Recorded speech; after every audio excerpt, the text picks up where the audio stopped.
pegó un Se reventón. tembló toda la casa. Veo que arde la carretera por un lado, por el otro. Hubo tal explosión Y que aquello estábamos todos parecía dormidos un y- infierno.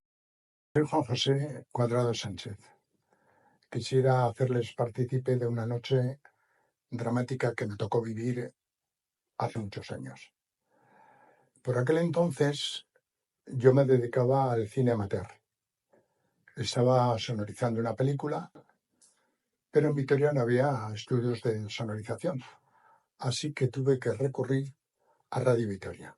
Allí tenían una mesa de mezclas, pero claro, solo podíamos contar con ella a partir de cuando terminaba la emisión. Aquel día, una vez que hicimos las grabaciones correspondientes, pues me fui a casa, llegué a casa a las 2:00 de la mañana.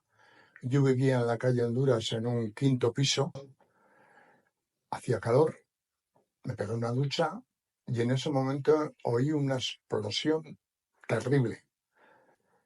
Os podéis imaginar qué es lo primero que pensé yo tratándose de aquella época.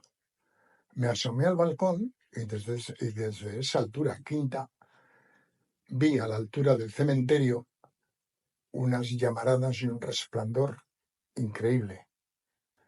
Y bueno, dije, bueno, aquí pasa algo grave y no se me ocurrió otra cosa que coger un carrete que tenía de película de Super 8, cogí la cámara de Super 8, cogí el coche y me fui a todo correr hacia el cementerio. Al llegar a la entrada del cementerio ya me paró la policía municipal. ¿Dónde va usted? Digo, no, mire, que vengo a grabar esto que está ocurriendo aquí. Dice, vale, bien, pero deja aquí el coche. Bueno, dejé el coche, cogí la cámara y fui. Bueno, ya vi entonces que todo el cementerio, todos los cipreses del cementerio estaban en llamas y yo me fui por la acera izquierda hacia el semáforo. Fui caminando unos pasos y entonces vi en la acera una serie de huellas ensangrentadas que iban de farola en farola. Allí hacían una pausa y arrancaban hasta la siguiente farola.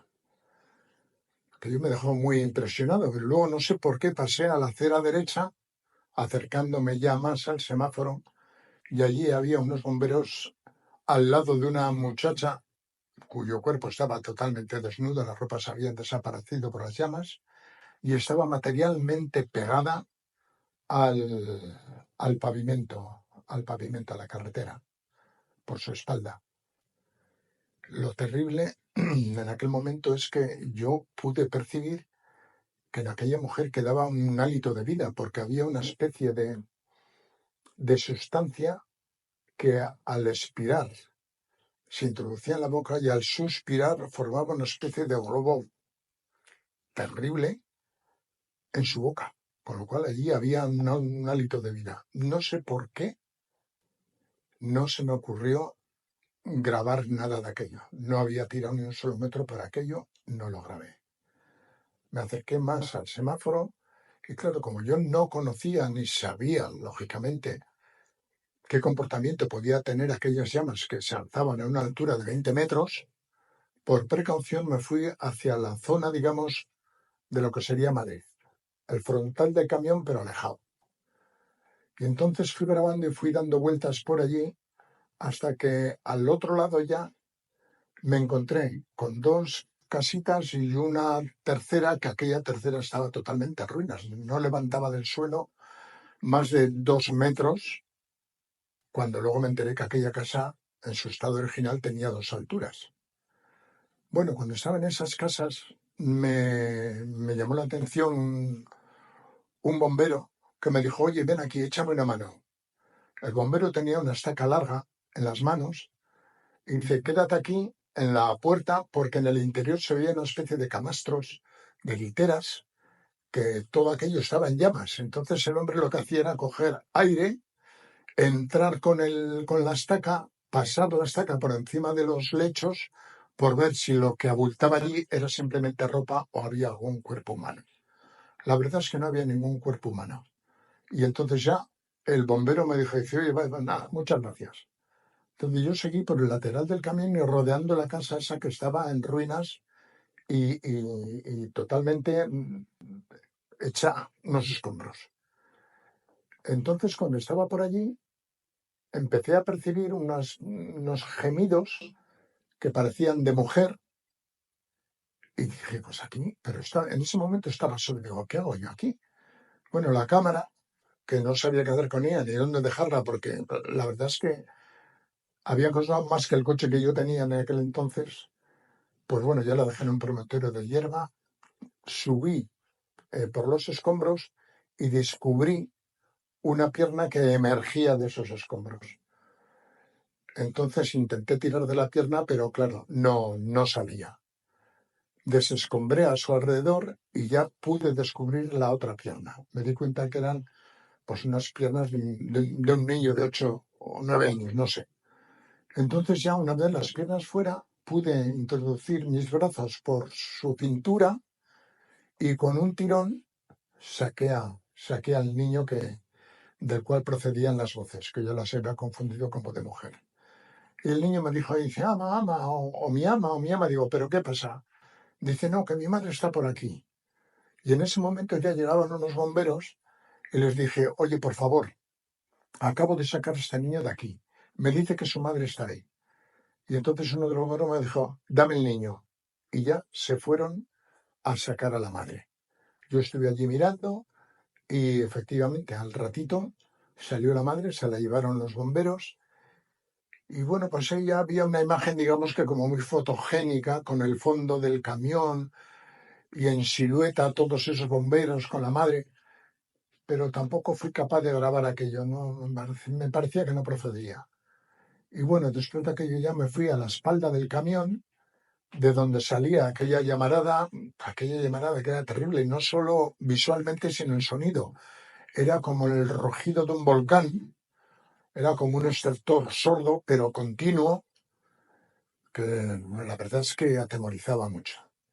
Grabé unas imágenes más y luego ya me di la vuelta hacia el cementerio otra vez.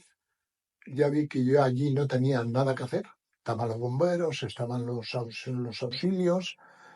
La chica que yo había visto en origen ya no estaba allí, la habían retirado. Y bueno, pues me fui a mi casa.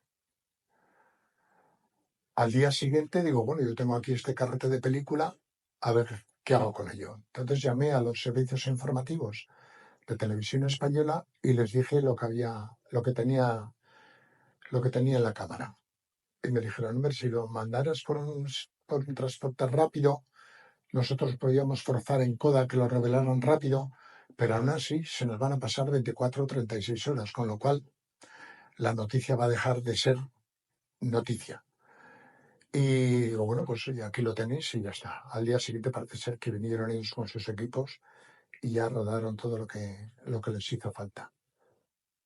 Con aquella película, pues nada, yo la revelé y al cabo de un tiempo, la verdad es que las tomas eran bastante aceptables y desde CAMSA, desde la central de CAMSA, que tenían una sede de distribución cerca de Logroño, pues me llamaron porque me habían contactado y me dijeron si no me importaría mostrarles las imágenes.